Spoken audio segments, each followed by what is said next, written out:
Welcome back to African Names, African Stories, The Untold Origins. This is African Affairs Network Television, and today's journey takes us to the beating heart of West Africa. A land of over 200 million people, hundreds of languages, and one powerful name, Nigeria. But here's a twist you didn't see coming. The name Nigeria, it came from a newspaper article. Let's rewind.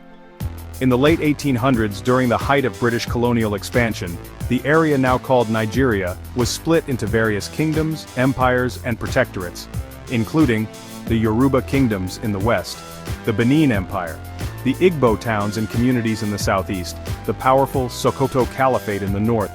When the British began consolidating their hold, they needed a name for this new colonial territory. That's where Flora Shaw comes in, a British journalist who worked for the Times of London and later became the wife of Lord Frederick Lugard, the colonial administrator. In 1897, she wrote an article suggesting the name Nigeria, derived from the Niger River and area.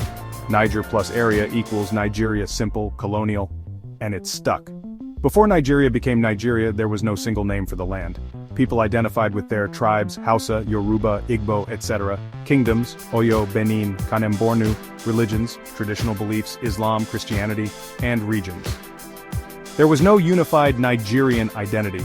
The name created a political space before it created a national one. That's why, even today, Nigeria is often described as a nation of nations. In 1914, the northern and southern protectorates were merged by the British, a move officially called the amalgamation. And with that, Nigeria became a formal colony under one name.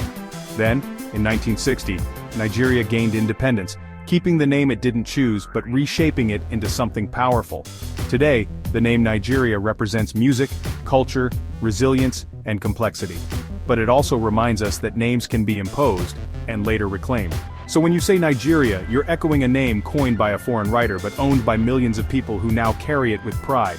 And next, we travel to the country once known as the Gold Coast, now called Ghana. What's the story behind that royal rename?